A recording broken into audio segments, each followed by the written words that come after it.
Good morning. I have got an amazing interview for you today.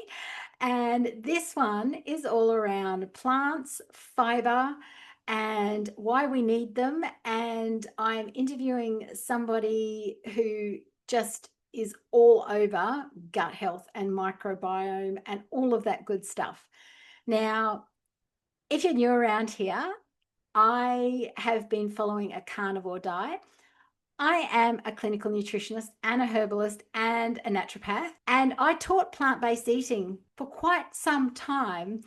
I am now carnivore, and that has been the best option for me for lipedema, for symptoms, for my thyroid health, and after weight loss surgery. It has given me more bang for my buck. However, I know that that's not sustainable long term, and I want to be able to eat any kind of food. However, I've had this problem that whenever I stray from the carnivore now, I get itchy rashes on my body, my hands start peeling, all kinds of things, which leads me straight back to carnivore again. So I thought I would put this quandary to my friend Nat and see what she has to say about this situation and whether or not I will ever be able to eat plants and more a keto lifestyle than a carnivore lifestyle ever again. So I hope you enjoy this one. It's a long one, but Nat is such a wealth of information. She's definitely worth listening to. All right, welcome, Nat. Thank you so much for chatting with me today about lipedema and my quandaries around eating plants. Thank you for coming on. No problem. Okay, so for everybody watching, and that if you followed my journey, you know that for the last year and a half or so, I've been predominantly carnivore. I wouldn't say 100% carnivore, probably 80%. And I keep trying to kind of bring in the plants every now and again, and I end up with peeling hands. I don't bring in too many things. I know I can eat avocado now, but in my build up Yep. to eventually moving to Asia, whenever that is, and wherever we end up, I don't want to be limited to eating just carnivore. I would like to be able to eat keto and things like that. And I do understand for anyone watching, I do understand that for lipedema, keto and producing ketones is very anti-inflammatory and reduces pain in people with lipedema. So I will always be sort of more on the low carb side because I have experimented with that in respect of I know when I have grains, RIP buckwheat, I love it. Mm. And legumes, All right. those Yeah, those particular things that's a good one. my body does not cope with at this point in Yes. time. I refuse to be dogmatic Yep. about that down the track.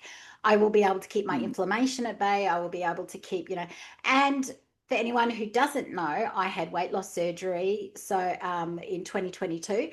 So that has also impacted gut health, that sort of thing. So Nat here is the gut engineer, and she's going to talk to me specifically about me. So anyone watching, you might get some insight towards your own thought processes around your own way of eating. So Nat, my question to you is, am I ever going to be able to eat plants again? And what's the impact if I don't?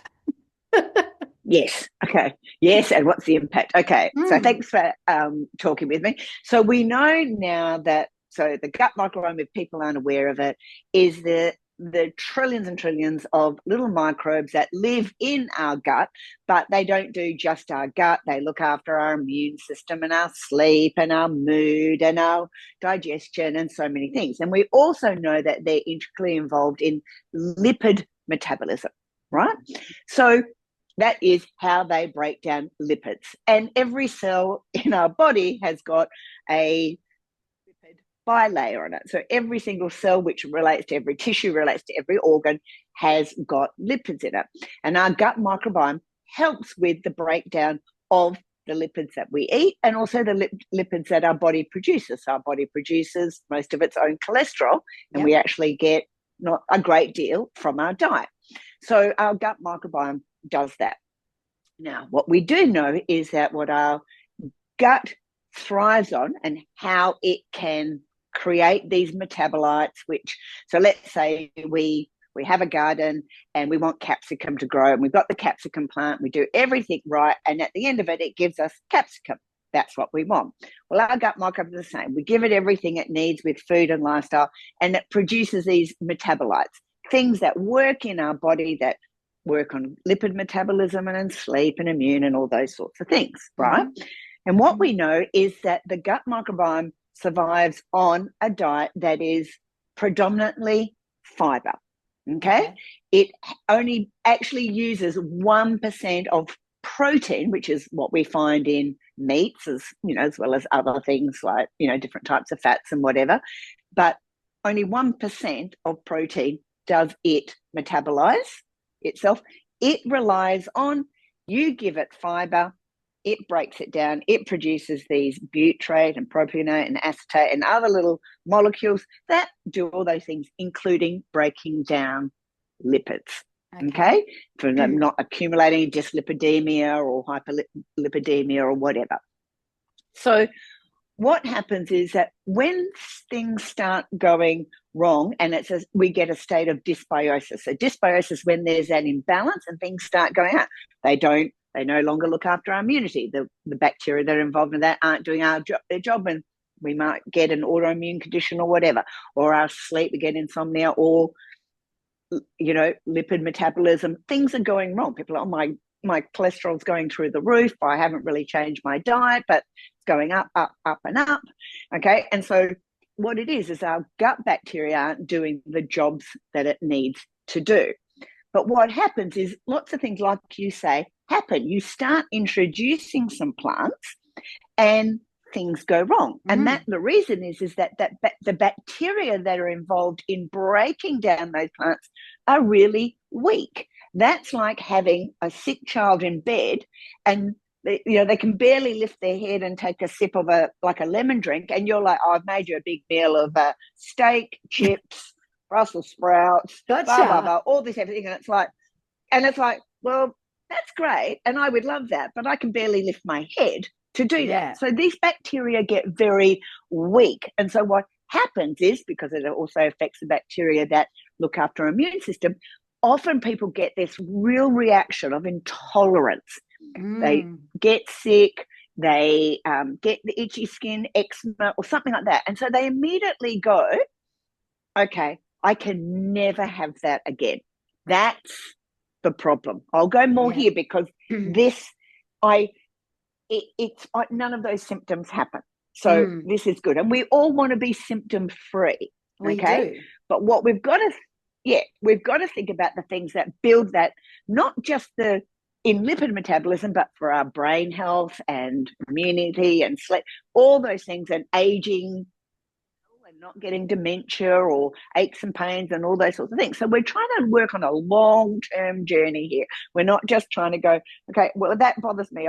I'm just not having any of it. Like, I love food. I was a cake decorator. Yes. I've been a short order cook. I love recipes. My first book was a recipe book. So I want to enjoy food. So that's definitely, but it's like, but so what happens is we stay to those safe things because they make us feel good, and we give also symptom free. But we've got to think about, okay, that's fine. I want to stay in all winter and I just want to watch movies and all the rest of it. But if I don't do anything in my veggie garden, that's all going to be dead come spring. So I've got to kind of get out of it and do a bit. You don't need to do a lot, a little bit. Now, the best way to start is actually not with the grains and things like that. Grains are relatively new. They've only been around for about 10,000 years. They're not, unfortunately, and not that I've got anything against grains. I have buckwheat, I have rice, I have all those sorts of things. But one of the things is that they're complex carb and a simple carb at the same time. So they let a lot of glucose into your system. They're not necessarily high in fiber. They've got some protein like quinoa, protein and fiber and all the rest of it, but not really as much bang for your buck. So you eat a lot more and then you get this terrible reaction because your gut bacteria, you're pumping your body through full of glucose and all the rest of it. So, and your gut bacteria also break down glucose, and there's not enough of those good ones. They're not breaking it down, and there On goes it all those, goes, the yeah. symptoms start arising. So what the best thing to do is to really stick to fruit, like things that you just find in, Coles, Woolies, or wherever anyone is, Aldi, or think is Sainsbury's or whatever, is where all the fruit and vegetables, nuts and seeds, things like that. Okay, so I like avocado. So start going with, okay, I'll have a salad with a couple of things. Now, a lot of people is they go from 0 to 100. So they just think about having a broken leg, and you get your cast off. You've had it in for 6 weeks, your leg in a cast, and you get it off. And this is what people come to my talks and they go, oh, you said fiber and everything. I did what you said. I've never been so sick. I was like, this came out and that went on, all the rest of it. And I said, okay, so if you had a broken leg, you get the cast off, do you go straight for a marathon? Oh, I'm going to do a marathon run. Or would it take some time for that leg that's been in a cast for 6 weeks to slowly go, I'm going to walk to my letterbox and back? And then I came back and I was like, oh, it's a bit achy. So I put it up and I let it, relax a bit. And I go a bit more and a bit more until it gets stronger and better and it's able to handle more, to handle a load. So rather than it's nothing, it's a really little tiny bit of it. And so your beans and your lentils and your vegetables and fruits and nuts and seeds, those real basic ones that you can kind of see that it. Not saying that rice is off the table, because we can cook and cool rice and it's resistant starch and it's no longer glucose, and that's wonderful, and potatoes and things like that. But really about little bits. Now, that kind of is hard sometimes, because if we're looking at just, if you're on your own, or, I mean, I know you and your husband and that. Yeah, but he And you're like, doesn't you eat don't want to any of this buy up. stuff. So, yeah, it's me. Right. And Yeah. with what you just said, the times that I've tried to reintroduce it, I've gone back to my old salads and I've bought 10 ingredients and made a really beautiful pomegranate and curry, like all the things, but it's got like 10 things in it at once. Too much. Yeah. Too So too much. much. And so what it does is it overwhelms. So your little bacteria laying there in bed and everything, and you're giving them, I can't do anything with it. So it's not broken down. You're not doing them any favors, but it's like having a baby. You don't have a baby and start it on steak and whatever. You've got mashed Bit at a veggies. time. And remember, you're only doing a little bit.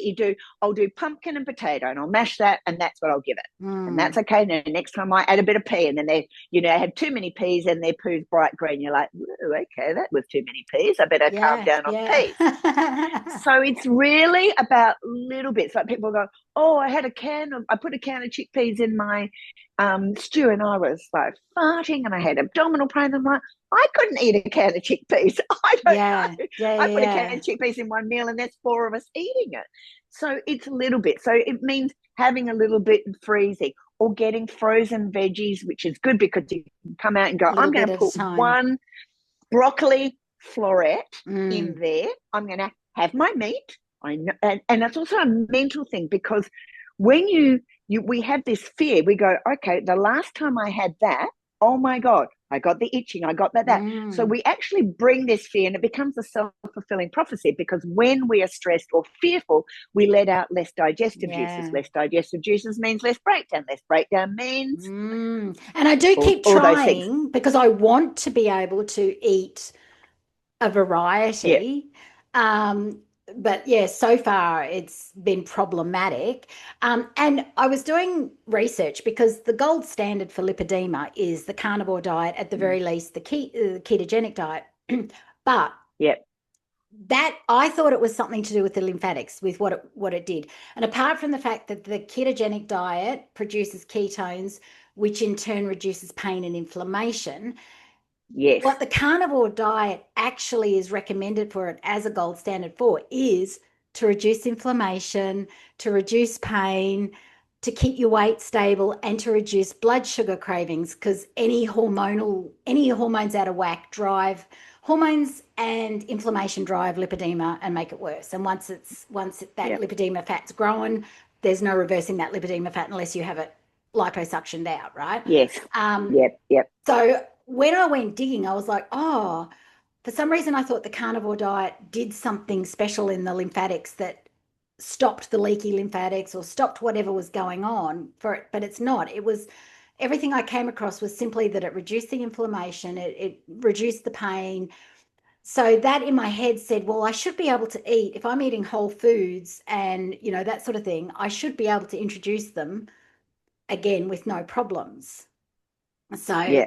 So what happens is we've got different bacteria that break down different things. And when they get into really low numbers, so what we're looking at is we're looking at all our gut bacteria that all do different jobs.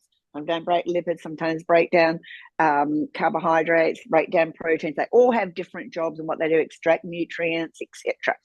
And so what happens is they all do different jobs. Now, when we have what we call like that dysbiosis, and there's some less than the other, they're not there to do those jobs. Okay, so they're not there to break things down. And so then we introduce things and they can't break it down as well, and that causes all those issues.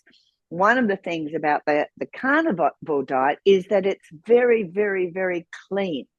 It's you're not having all those sugars, you're not introducing processed foods and all the rest of it. And we know if we look at the Namibians and tribes there, they eat like meat probably about 10 times a year, but they actually have 4 or 5 days where they just feast on meat. And then the other times they're picking berries or yams from the ground or whatever. Again, all whole foods, not grains, not things that don't just basically pick off a tree or underground, something that doesn't require, and also so many grains now are hybridized and processed and all the rest of it. So none of that processed, but really it's starting off really small amounts of it. So people will go, oh, we'll load up a smoothie with 10 different things. No. And having a small amount. So, people, I made a massive smoothie like that. I had to put 10 different things. Well, it's too much. You wouldn't do that with a baby. Okay. So you wouldn't go running even though on a it's leg that all just came in out. one liquid, like the smoothie, and I understand the difference between the smoothie. I used to be a firm juicer, you know that. But now I would never do juice. Now that I would never do juice now. I would consider a smoothie, but just even though it's all been pulverized into the same liquid, if it's got 10 different ingredients in it, it's still going to be too much for the gut, right? Is that what you're saying? Yeah. While those bacteria grow. So you go, all right, so you've got little seedlings in your garden. You've got little seedlings in your garden. You've got your basil and your sage, and I do the same story all the time. So you've got all those little seedlings in there. And you know that water is good for them, that it's in summer and you need to give them some water every day. So you go and you go a little bit. Or if we use the method, which most people do, is let's throw that, then we fill up a 2-litre jug and we just hold it over those seedlings and just keep water, 2 litres. Not ideal. Well, they're flattened, they're dying, they can't absorb it, it's too much. We're going to a little bit of fertilizer, or let's put the whole 20 kilos on top of those seedlings. Right? If a little bit of fertilizer is good, a lot more is going to be better. Yeah. So we tend to just go way over, and our gut bacteria are those little seedlings, and we want them all to be even, and we need the diversity. We need all of those because they all do different jobs. Now, they will help do other jobs. So if one becomes really low in numbers, another bacteria, it's called functional redundancy, will come in and help it. Unfortunately, then they don't do their job as well because they're doing two things. It's like any mother out there that's spinning a million plates. So it can actually worsen the condition. So it's really small amounts, a bit. So if it's like, okay, I'm going to just try, I'm going to have my meat and 1 floret of broccoli. Now, I don't want to buy the whole broccoli because I buy a whole fresh broccoli and that's wasted or whatever. So maybe I'll get 1 floret of, collie, one thing and mash it, and that will be on the side, or a simple salad that's just got maybe tomato and cos lettuce at the time. Yeah, kind of boring or whatever, but bit, just quickly on that note, frozen veggies are just as good as the fresh. Yeah, they're fine. They're absolutely fine. That's one that of would the be the biggest only way things. I could think do it's it. really, it's about availability and all the rest of it. Like if I go, I'll get if there's a cauliflower and they're, $2.50, $3.50, that's fine. But when they go up to $8.50, I'm thinking, no way, I'm going into that frozen one, because they're picked at their peak time anyway. There is no difference. You can still rinse them, because a lot of people think, oh, well, what about pesticides? But you're not buying probably organic cauliflower or broccoli in the first Anyway. place. So you can just rinse them, let them. I think that one of the biggest differences about frozen veggies is that when they kind of defrost, there's a higher liquid load in there, and so they can go mushy. If you make a stir fry with all frozen veggies, it can be really mushy compared to if you do it fresh, A where it fresh can be one. Yeah. crisper. And yeah, that's right, and that's one of the differences. But if you're trying to do something, you can get, these mixes. I got peas, corn, and capsicum, For and you me, think, that would okay, be I'm going to great make. because I've got a small stomach. I can't eat a lot at once. So I could pick out a Yes. carrot and a bean So and a. you might, want to, grate a bit of chili or ginger or anything that you want to sort of, spice it up or something, and you just lightly saute that. You've got your meat and your little veggies, and you just start. And again, not a cup, a quarter of a cup. And this is And even one type at a without time, having one the veggie at a time. operation. A couple won't hurt. Mm, It won't. A couple won't hurt. But just these people get into I made this big stew and I threw 10 everything. different veggies Mm, plus chickpeas and lentils because I want to get all this fiber. Well, the gut mm. bacteria are like those seedlings that you've just put 2 liters of water on. They're just like, I don't know what to do with this. like That analogy is brilliant for me. Honestly, helpful. that helps. Now, being that I have had gastric sleeve, so half my stomach's gone. Most of my stomach's gone. I've got like apparently it's like a cheese stick. I read first that it was like a banana, but it's like a cheese stick, Yeah. and Oh, yeah, right. I thought it was, sort of kind of like a banana it size, but is. really Well, even narrower. yeah, when you do this, it's like this. And so if you do it on your thing, that is literally. And now, but having Oh, said okay. that, I can eat probably a cup to a cup and a half of food in a sitting, depending Yeah. on, as I said, what it is. Chicken seems to fill me up quicker than steak. I don't know why. But Mm. so having that, I've done that and I've been predominantly carnivore. There's nothing I haven't Mm. tried in since surgery that has affected me in any way. Um, Yep. so I've worked well in that respect of like, I don't have a problem eating anything. So Yep. how do I now, what's the best what's the best bang for my buck for getting the Mm. fiber that I need for that gut bacteria, little seedlings to grow? Like, are there Yep. certain veggies that are better, being that I can only have such a small amount and I'm still going to Yep. prioritize protein? Yep. So Yep. where do I start? Okay, so it's not just the fiber, but it's the various types of fiber. So we know have insoluble, soluble fiber, Mm, we have resistant starch, we have indole-3 carbo, we have the pectins, we have mucilages. Lots of different ones have that, and as well as the polyphenols that are in. So we heard things like carotenoids or flavonoids. We hear those things about ananthocyanins that are in berries and all the rest of all those different colors. retinols apparently are Those, required in lipedema. yeah. And so they also feed the gut bacteria. Our gut bacteria also synthesize those and produce the metabolites that do all those wonderful things in Mm. our thing. So it's really about getting that variety. Okay. So you might go in the morning, do you drink milk, whole milk? I do Do you not. Dairy or is that too? still dairy because I've got a thyroid issue. Dairy still I can do dairy here and there now, which I could Yeah. not do Yeah. before weight loss surgery, which is Yeah. quite bizarre. Yeah. Yeah. Now, as long as I don't overdo it, I'm good. But Yeah. Okay. So generally, let's But you're saying you can only have a small amount, though. Generally, that's the issue, isn't it, and too? not too often with the dairy, not too No. often, right? So, but generally, my general day as it stands now is can have 2 to 3 scrambled eggs. I can eat 3 scrambled eggs in one sitting. If I put meat like cut up steak or something in the scrambled eggs, then I only have two. If I'm going to have Yep. avocado on the side of it, I can only have two. But generally, eggs Yep. and avocado is kind of a breakfast for me. Lunch would Yep. be some kind of meat cut up, steak cut up, and same with dinner steak, meat, chicken, Yep. whatever, in some form. That's where it stands for me at the moment.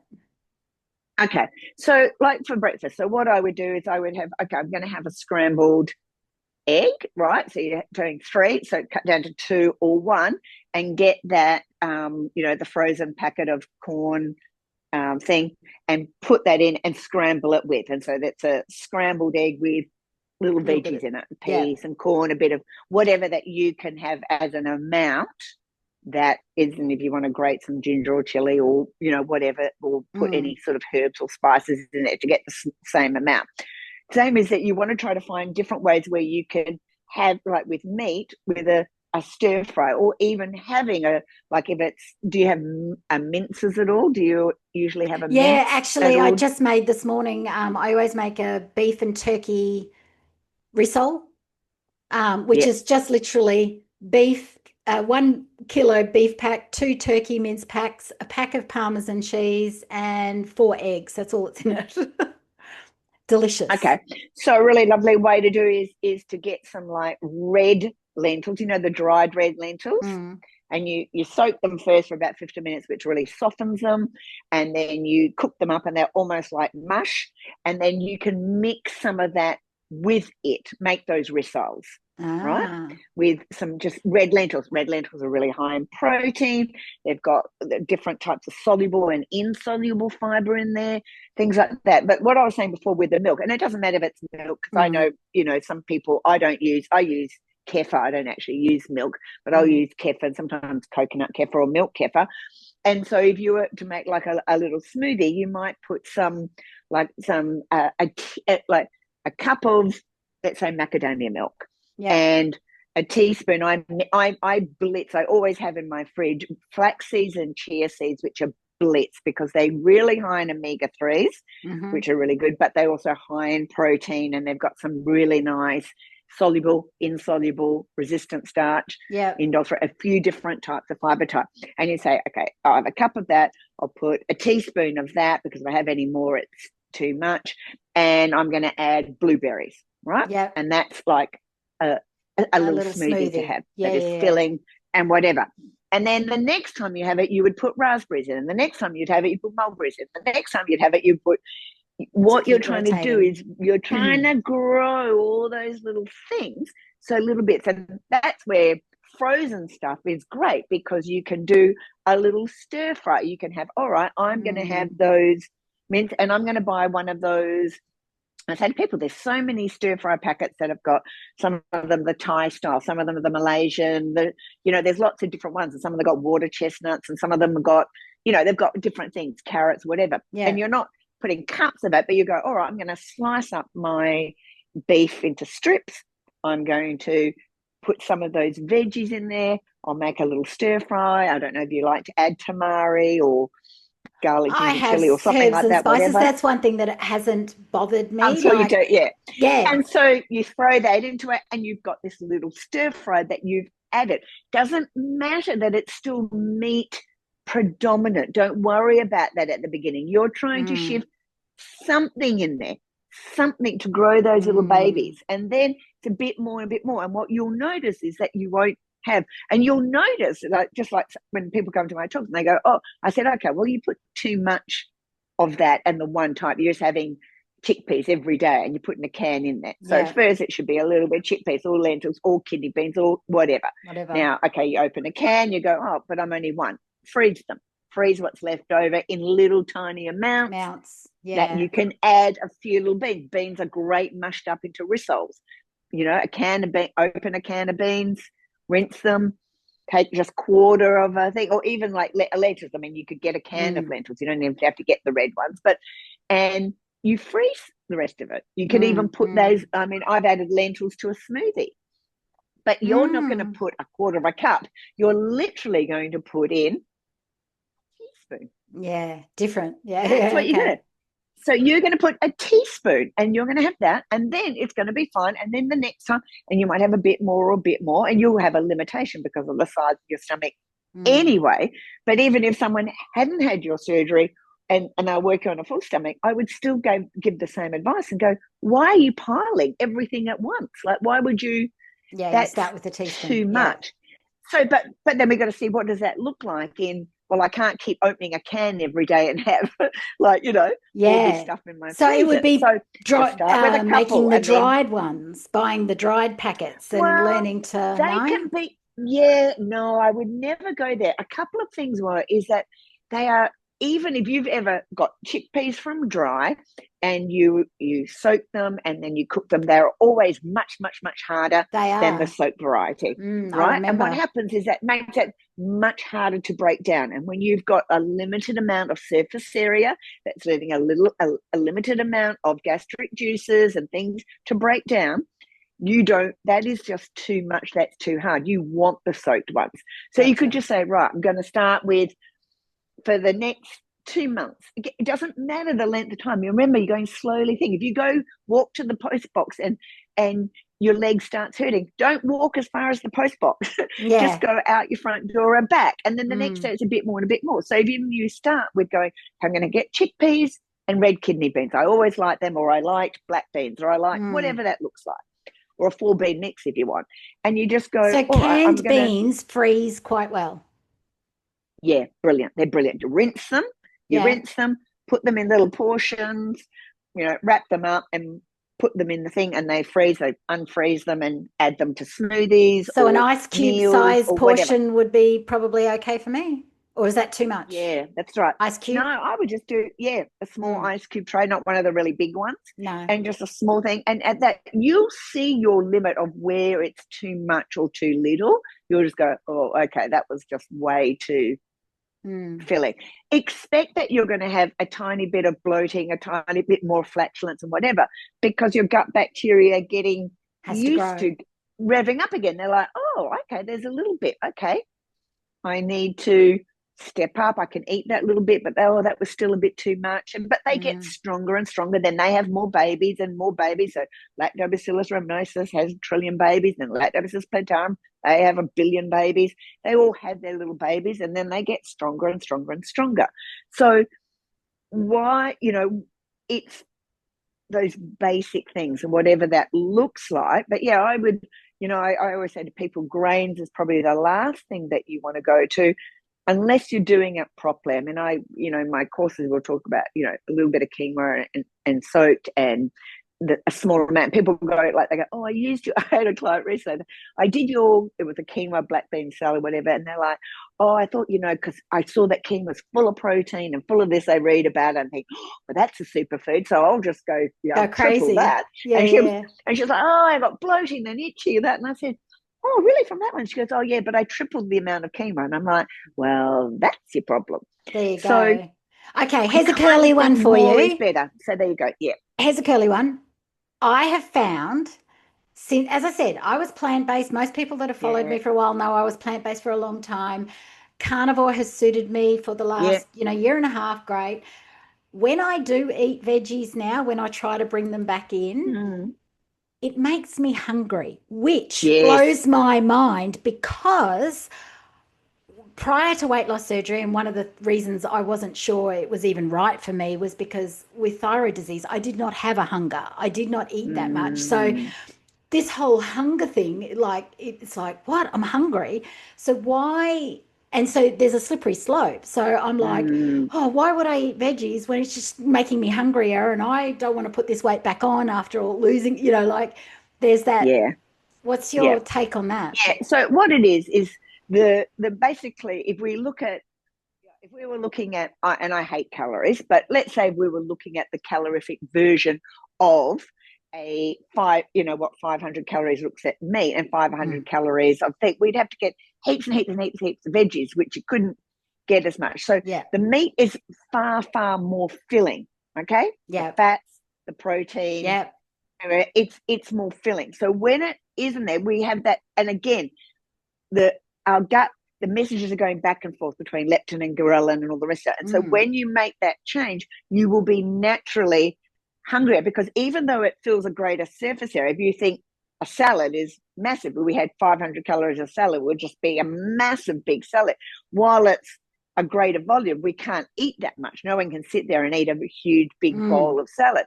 So what it is, and there's a lot of water weight in there, we get hungry quicker. But if you mix it with that, egg or meat or whatever it is, and just try to find that balance, but if we go one for another, we just do all vegetables and get rid of meat, you'll be starving. You'll be absolutely Mm, starving mm, because it just doesn't have the same calorie mm. density to fill you.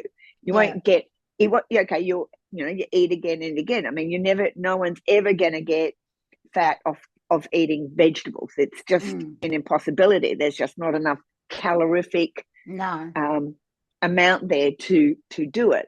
But it's again is trying to you'll see it yourself. You'll have the 2 eggs and a little bit of that mixed veggies, and you go, okay, that's fine. And then you might move it again, and you just slowly bring in, but you're not eliminating. Like I said, I don't believe in vegetarianism or veganism or Any whatever. particular?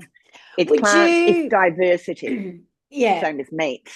So would you, for like in my situation where I need to absorb as much as possible, being that I've got a small, Sure. would you like say if I'm going to add capsicum or red bell peppers for my American friends, like cut it up really, really fine or even mince it, or does that not matter? My gut will still be able to absorb what it needs to from. Yeah, I mean, you want smaller because you've got a smaller surface area with small. It's like a sprinkler system, right? Mm, So if you had a sprinkler system, you had lots of sprinklers that were doing all like watering all the plants, but you've got a smaller amount.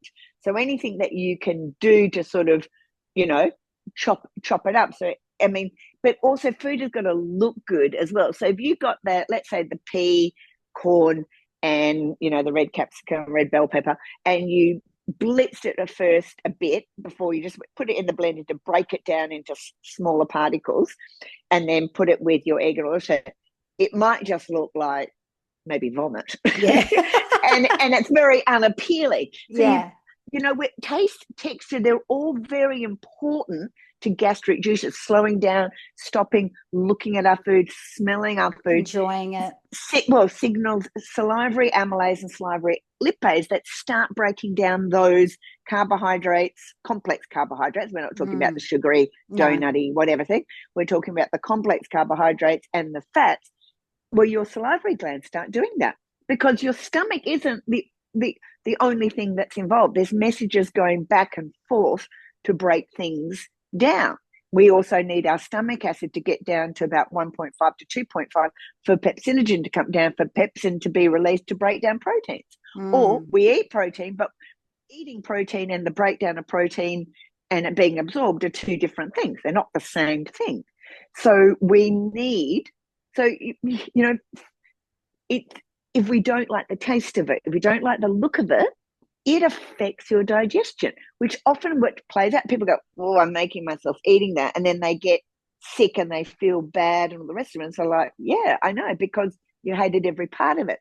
So stick to the sort of just slowly go out bit by bit by bit to adding different things. If you want to half blitz it, then half blitz it. And if Yeah. that looks okay and it doesn't look hideous and you enjoy eating it, but size of a pea, size of a piece of corn, especially those ones that, like, I bought some the other day because red capsicums was something like $5,000 a kilo, Yeah. and I was like, I'm not getting that. And so I got to the frozen aisle and there was like peas, corn, and capsicum, and they're pretty small. It was like pretty cut Little up, pieces. Yeah. but you'll know yourself and go, no, next time I need to break that down a A bit little bit more. further. And again, you're only adding a teeny tiny amount. So for inflammation, so anybody else with lipedema that's watching, so um, they don't want to go down the whole carnivore road and wants something a little bit more normalized, wants to, I've actually bought myself a, what do you call it, blood sugar thing that also tests ketones, Yep. which is fascinating. I started like testing every day on what I was eating, and I was getting my ketones up to like 2, which I was like, Yep. wow, like, Mm. um, so for anybody in this boat that doesn't want to do that, but wants the inflammation, the weight loss or stabilization, the Yes. blood sugar, and the lack of cravings that a carnivore diet kind of offers, I suppose, what would you think is the best bang for their buck?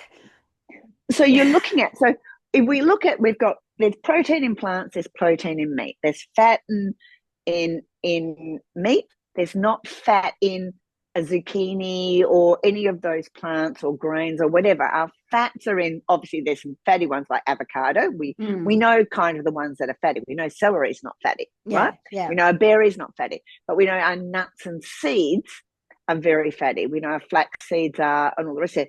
It's adding those fats in. If you just have vegetables on their own, you become very, very hungry. So you can get the fats from like your legumes, your beans, and that they've got some really great healthy fats that are filling. So if people will just make a salad and go, I had like tomato, iceberg lettuce and a bit of, capsicum and onion in there. And I was actually starving. I'm like, yeah, I would be too. Where's the fats in it? Is it a dressing? Did you make a dressing with some, I don't know, some silken tofu and sesame and, all like that? Where are the fats in there? Because the fats are going to fill, but also they've also got protein. They've got the veggies have got protein, but you've got your cashews. I make a beautiful Cleopatra dressing out of cashews, and you got that beautiful fats, and then you have a salad, it's got the fats, it's filling. Just plants on their own without, you have just veggies, I'm not saying avocado, on their own, you're going to be really, really hungry. So it's looking at fat sources, so cheeses, again, different types of cheeses, different types of yogurt, different types of kefir, not having the same one, not having flavored ones with sugars and things like that. You can still have less meat. Yeah. Are there any of those that are better for the lymphatics from a lipedema perspective or they're all, doesn't matter, they all grow different bacteria? Yeah, they all grow different bacteria. They all feed different bacteria. They all have, Is there a connection with the gut bacteria to the lymphatics? There must be. Yes, yeah, there is. So there's the way that and it's basically to do with the hepatic system, the lymphatic system, all of that clearance that goes through. They're all interchanged, so they all work together. But what we do is, so when that lymphatic starts to build up and slow down, and especially with lipedema, will carry that extra heaviness and fat. Well, that squeezes down at it. There's less lymphatic flow. So it's that terrible cycle that feeds that cycle. Do you know what I mean? That makes it harder and harder and harder. So it's just like little bits with changing that, Yeah. Putting, and lifestyle, getting moving, and putting your feet up like that at the end of tricky. the day. Yeah. I say to people, if you like that, I say, get if you 30 minutes on social media. I enjoy going through. My daughter and I always, throw cat videos to each other on Instagram. And I say to people, that's great. So instead of sitting on the sofa like this and doing it, sit up against the wall, put your legs up and scroll all you like, 30 minutes. You're doing it's helping. You're trying to help something that's not working very well. So you have to do small amounts all the time, even if it's 5 minutes up the wall and then 10 minutes. Do you know what? I've just started a challenge. I've just started filming a challenge, so it won't be out for 30 days, people.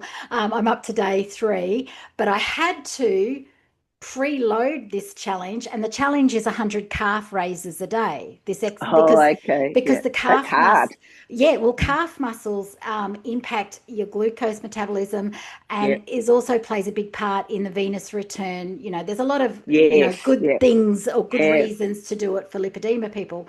And so I thought, well, I'll film this 100 days, and I've measured myself beforehand, but for the week before I started, so I'm only up to day 3 or 4 of actually doing 100 a day, I had to bit by bit get up to the 100 a day, because otherwise I wouldn't have been able to walk. It's like you're then crippled. Yeah.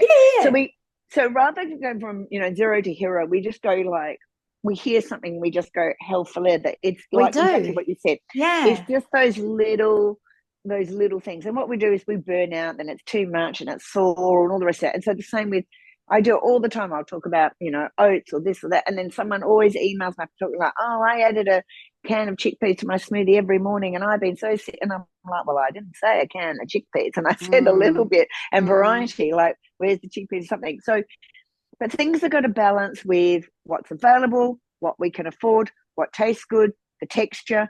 But there's lots of variables, and you can't just go, oh, people go, well, give it to me and say, well, where do you live and what do you do and what's your lifestyle look Mm. like and what can you do and what is this? And like if you haven't moved for ages. I had a woman at a talk the other day, and she was, like she was severely, overweight, and she said, well, I can't do anything like even getting on one of those mini trampolines, because getting my leg up on a mini trampoline to move and risk it. So I said, okay, so a really good start is getting one of those walkers that sits in front of you, Mm. and doing Yeah. that and moving that, but not do it all day. Just do it 10 minutes and 20, and then that gets a bit better. And then you do the next step Mm. and the next step. We don't expect our babies to get up and walk and run. Mm. We have this really unrealistic expectation of where we should be, and we want to go start today and be there by next week. I We mean, do.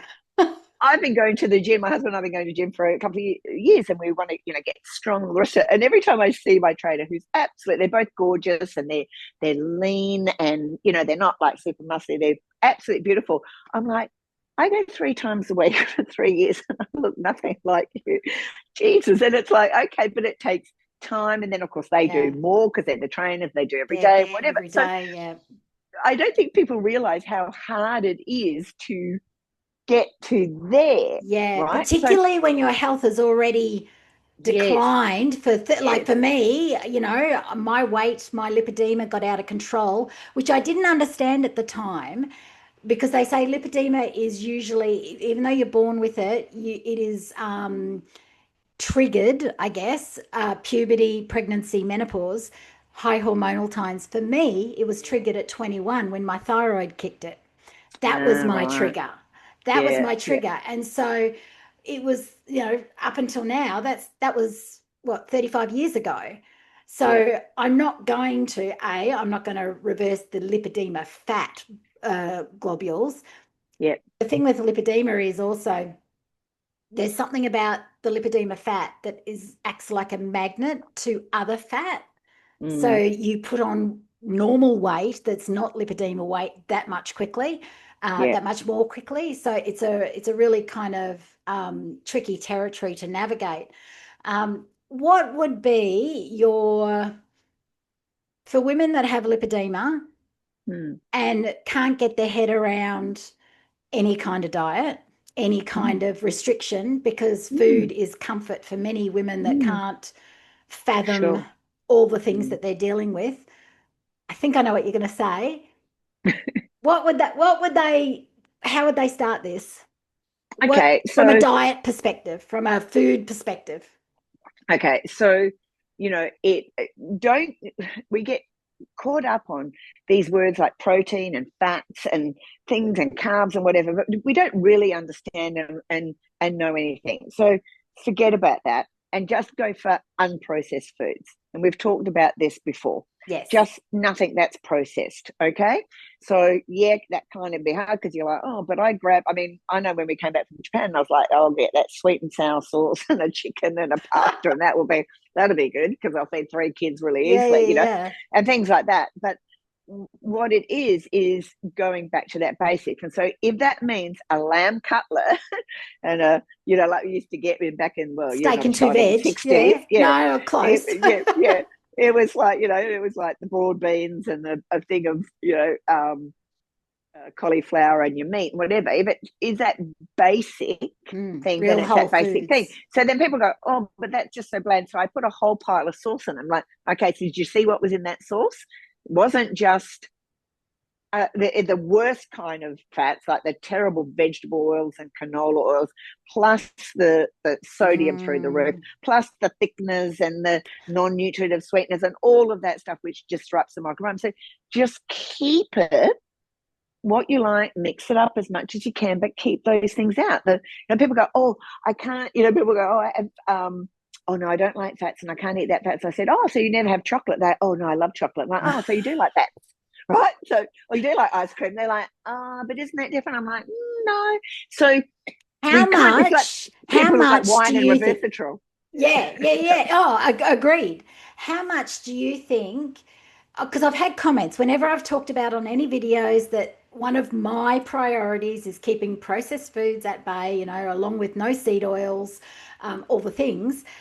I often get comments of like, I've tried that, it doesn't work. I'm sick of people saying remove processed foods because it doesn't do anything. And I've said to them, with lipedema, you're not reversing it, you're stopping it from progressing.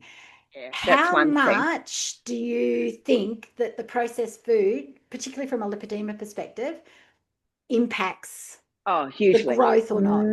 massively, absolutely massively. We know conclusively that it does. Okay, it's not just a correlation; it's a link with lipid Mm, metabolism. But what people do, it's the same thing. People go, remember, it's like with your kids, and you said, go and clean your room, and they come out, and you go and inspect it, and it's like a bomb's hit it, and they're like, oh, but I did it, and it's like 5 minutes. They think yeah, so. People say to me, well, I can't process foods out. How long? And they're yeah, like, what do you mean? I said, was a it a week. year? Because, or is it a week? Okay. Yeah. How long? Now, I Mm, understand you were like, like thinking, give it to me, give it to me, give it to you like a drug addict, like, oh my God, I want it, I want it, I want it. I mm, get all those feelings. I get what that looks like. Okay. But you giving up for a week, they'd be like, oh, well, I tried giving up smoking. How long? Oh, a month. Okay, yeah. well, but you know that it isn't good for you. No, it's hard. Sometimes you'll go and then stop. But let's say you gave it up for a week and then you had something, but then the next time it was 2 weeks or 3 weeks. Well, that's better than having it all the time, isn't it? Don't Mm. beat yourself up. You go to a cafe and have a coconut, like a cake. That is processed. Sorry, I mean it is. It is. You It know, is. it's Yeah. processed. It's got all this stuff in it that you have no idea what's in it. They say, oh, it's healthy and whatever, but sugar, sugar, Mm. Yeah. sugar, Yeah. sugar. I'm sorry, doesn't matter if it's Yeah. Rapadura sugar or what sort of sugar, sugar, Mm. sugar. So the thing is that people's idea of, I tried, dieting. Oh, how long did you do it? Oh, well, I started on Monday. Mm. Well, when did you finish? Oh, well, Tuesday. I couldn't stand it anymore. So it's like, Yeah. okay. Yeah. So, and it's hard. It's Oh, it is hard. hard. I know what it feels like. I've been there. Mm. I was drinking a bottle of wine a day. I know what it looks like to Mm. not doing it, to plead with people, just one, I'll just have Mm. a bit of a glass, Yeah. I'll just have some. And that's where it's helpful to work with someone that can keep you on track. And even if that's someone, Mm. it's not a health professional, but it's a friend, and you say, hey, come on, Mm. I need you, I need to stop. And they go, oh, I haven't heard. I mean, there's nothing good about alcohol. I'd love to say No. it was a health. I'd love to say it's a health food. It's Mm. not. You'd have No. to have a cask of wine to get enough resveratrol. By then, you'd be dead from alcohol poisoning. So you're Mm. not getting anything out Anything. of one glass. Yeah. Okay. But we like it, it's social and all the rest of it. But I had it with my friend and I said, look, I just can't drink. It's I think I'll have one, but then it's two or three, or then I want it the next Mm. day. It's terrible. Would you do it with me when I'm feeling like one? And I'd call her up and I'd say, I've just got home from work. The kids are feral and I want Mm. a glass of wine. And she goes, I'm coming now and we're going for a walk. Yeah. And we'd go, we'd leave. And by the time I came back and filled up in a bloody litre of water and all the rest of it, I was, You have gotten probably past get, it. well, child protection might have come in No. to get the kids because they're probably too young to be on their own. But I was like, well, that could be a good thing. Like Yeah. if child protection came in and said, look, we need to take all your kids, I'd be like, oh, well, there you go. What can you do? Anyway, I probably wouldn't have drunk then. So whatever that looks like, but let's not kid ourselves. We know that those processed foods are not good for us. No, they're And if not. you don't, and that's the one thing you'll learn from our conversation today is Mm. they're not. Yeah. And the non-calorific, no sugar ones are even worse. We know Mm. exactly what that non-nutritive, non-calorific sweeteners do Mm. to our gut microbiome. They are shocking. Oh, So artificial sweeteners. Oh my God. Yeah. Mm. they're three different types. They drive diabetes, they drive obesity. We think, what's Mm. happening? I'm not having sugar, and And this is they've what's done happening. studies on people, like long-term studies that are, and they actually weigh more 10 years Yes. down the track, yet they've Yeah. religiously done the diet, drinks the diet, yogurts Yeah, the I know. diet. Yeah. It's And crazy, so crazy. I get it that it's hard. I've been Mm. there exactly wherever you've been there. I've Yeah. been there. We're not kidding anyone that it's not hard. You go through sugar withdrawals. They're worse than any drug. Mm. Well, I'm sure with drug, anyone on any drug on anything. I'll tell you Yeah, that, yeah. alcohol withdrawals were just shocking, but I'm sure Mm. anyone that's addicted to any substance, being cigarettes or Mm. Tim Tams or whatever, will tell you, like, Addiction is oh my, addiction. Yeah. addiction is addiction. So we're Yeah. not going to lie, but there are ways in which is, you work with people and I work with people, like, okay, right, well, I can give you this and it'll give you the same sweetness with the same amount of, but it'll be the goodness and the Mm. fats, and then you won't feel like, because it's got some healthy, like, Mm. coconut flakes in it and flax seeds and raspberries and, raw chocolate, and it's going to fill you up and it's going to Mm. feed those sugar cravings, but you're not going to feel like, I want another one and another Yeah. one and another Yeah. one. So there are little tricky ways around those things. But I know people go, oh, that's just not doable. Okay. But I've got kids. I get, All the I get things. Yeah. every single one of those objections. What it is what they're saying is, you don't understand, it's too hard. I Mm. understand, you understand. Mm. Yes, I'm sorry, it's hard. It is hard, Yes, I'm but sorry. are you going to But choose your good health in the long run, or are or you going to choose your hard. choose your hard? I did a post about that recently. Choose your hard. And I know people listening to this, and I've heard that before and all the rest of it. Yep. And I get that. But you know what? When it's your time, you'll get it when it's your time. And I hope Yeah. it's nothing terrible. Certain things Mm. you can reverse, some things you can't. Some things are Mm. shocking treatment wise and whatever. But there is a way forward. But sometimes you just need to say, I need help.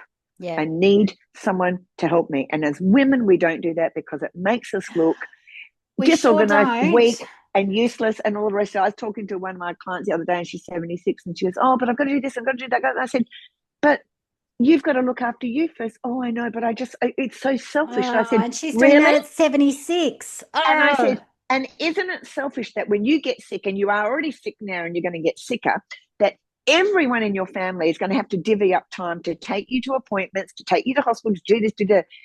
Is that not then selfish?" And she's like, "Oh, I never thought about that." So I said, mm. what about a little tiny bit? I don't see it as selfish. I talk about it as self-care and being a really good role model for Mm. your children and your children, whatever. But what about to start with a little, like we said, walking to the post office? You don't have to go, you don't have to put a line in the sand and say, right, that's it, kids, I'm not doing anything for anyone anymore. You're all on your own. No, Forget it. you're But you just can just, carving out that little space for yourself. you're just saying, hey, every day from 5 to 6, I'm not on call, right? Mm. You can press that buzzer all you want. I won't be Yeah, coming in. Kids, yeah. you're on your own. You can do that. You can watch, stick them in front of the TV. They're not going to die for an hour. They'll be thankful, you know. Mm. And I'm going to do this for me. So don't, Mm. I say to kids, don't come out until the house is on fire, you know. Yeah, yeah. So there's little ways of doing it. So again, just start small. And when it happens, I know people go, Monday, Monday, I'm going to go on a diet. I'm going to start Monday. It's always Oh, Monday. By about midday, they're deep in the caramello bars or, Freddo frogs at the, the yeah, yeah. workstation. I'm donating to charity. It's a good thing, right? And they're there. And then they go, and so I said, okay, that's happened. That's fine. Just, Monday night, oh no, I'd start next Monday. And I'm like, Yeah. okay, don't worry about that. See, beating up yourself about that, but have a look at Mm. what made that happen, what went Mm. on, because I can tell you it's something with your lifestyle. Your boss said this or something like that or whatever. Always, always. So there's so much more involved, but the one thing I can say to the people that are listening is just go, oh, well, okay. If I your kid spilt milk, you don't put some no. sense You and go, clean what? it up You and you just go, move on. and you also go, okay, what happened there? Why did that happen? Oh, because I was running with the milk carton. Okay, don't run with the milk carton.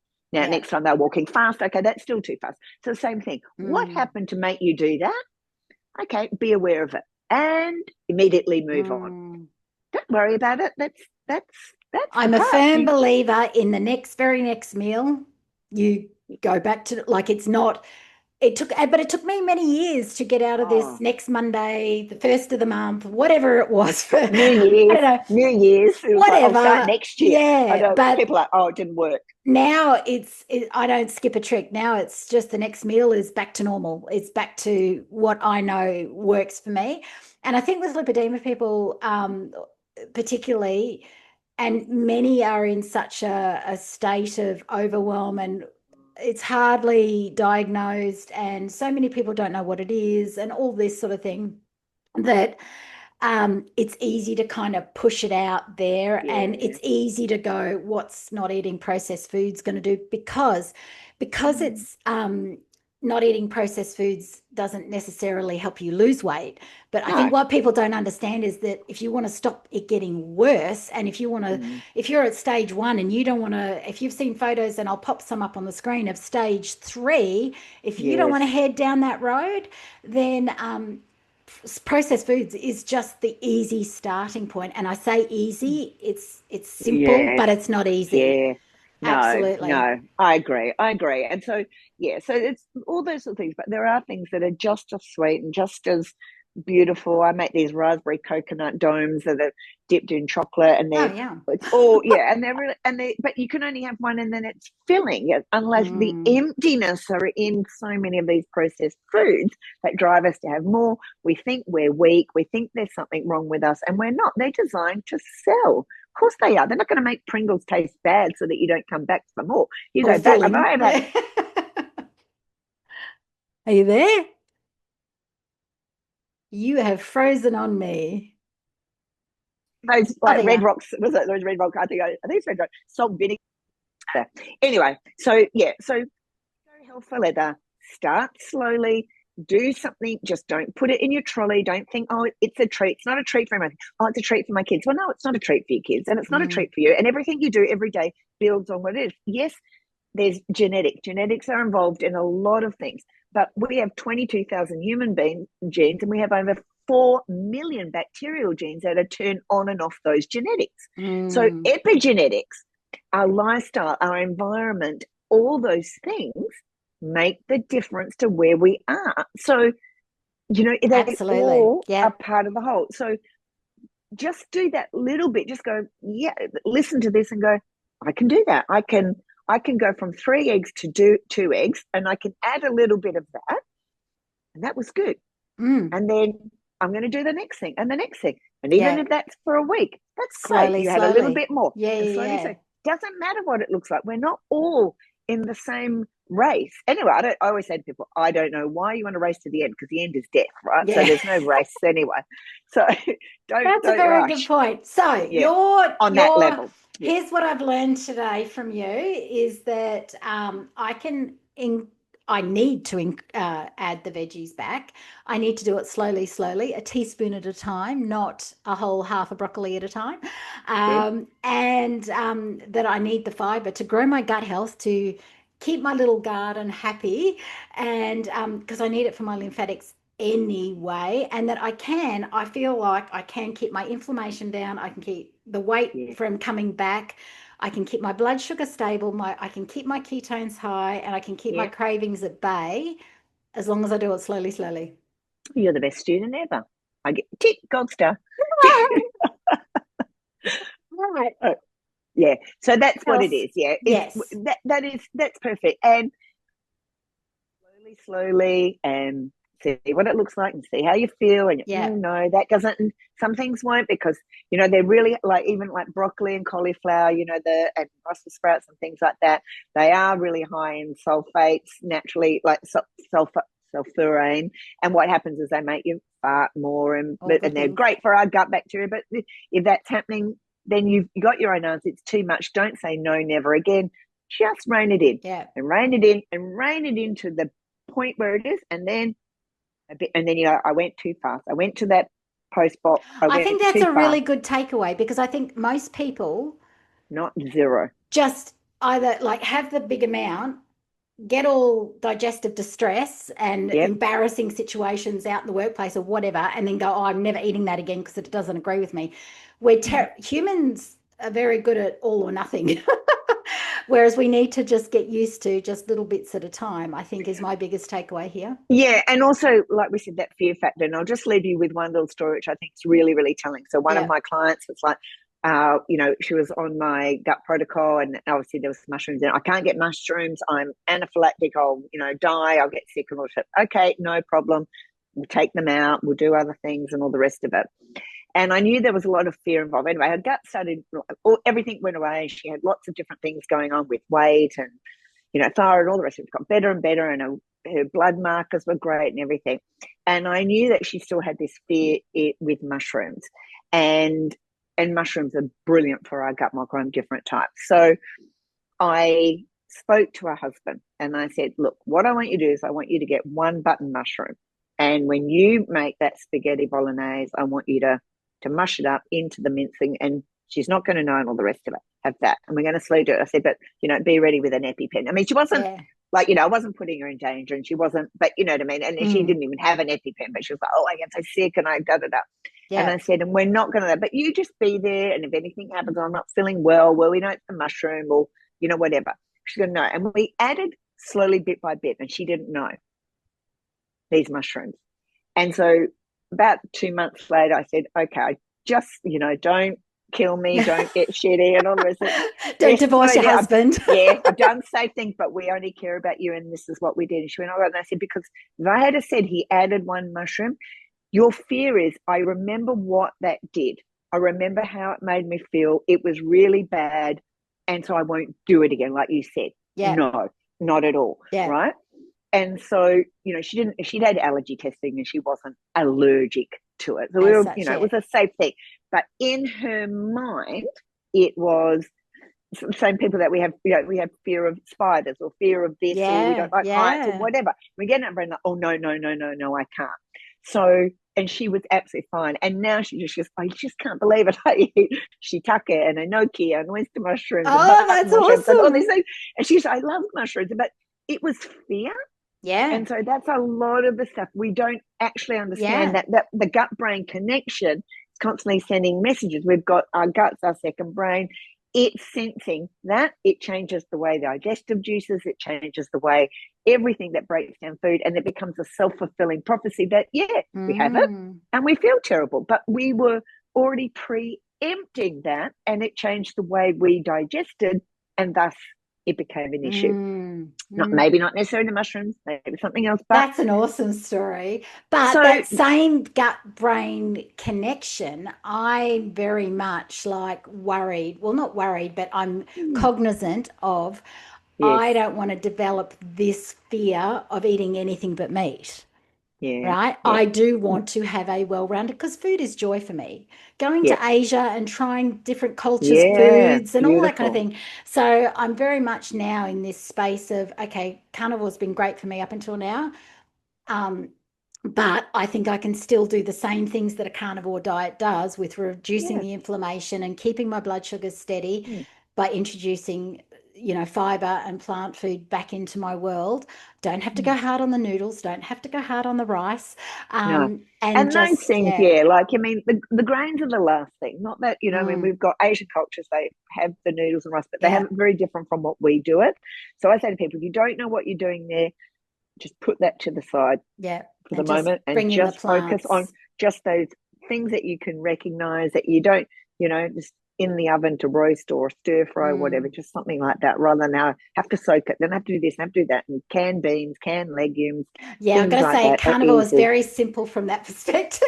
So just little bits, but if you look at it, you go, oh, I can actually do that. That's not going to change it that much. I can make a risotto and with all those things and just add. Yeah, that would be easy for me to do. I can add little things like that. Yeah, that's right. Open a can of lentils. They're already soft. They're really soft. They're easier to break down, and freeze the rest of it and just go, I'm making 20 rissoles, and there was a quarter of a cup of lentils over 20 rissoles. Yeah, it's nothing. And then the next time, a little bit more. Something you're not going to overwater your bacteria. It's going to little by little by little, and then you'll be more and more, and something will come back down. You go, oh, I don't have to put as much cheese or this or that. They come down a tiny bit more. That comes up a little bit more, and there's that really lovely balance between the two. Nat, you've been awesome, and thank you. And I'm going to. And you're a good student. So I'm going to keep you posted on the veggie journey, and I will keep everybody else posted on that one as well, as I always do, because that's what this channel's about. Is just what I'm doing to navigate the best health that I can for me in my current situation. If anybody's interested in what Nat offers in her gut protocol. That'll be in the description box below. Feel free to check her out, follow her on all the socials and all that kind of thing. I'm She's terrible on amazing. social. I know. That's okay. Check out her website. It's lovely. Yeah, check out her website. There you go. Just And her go recipe there. books. And her I've recipe only got books. one shop. Awesome. Yeah. Yeah. All right.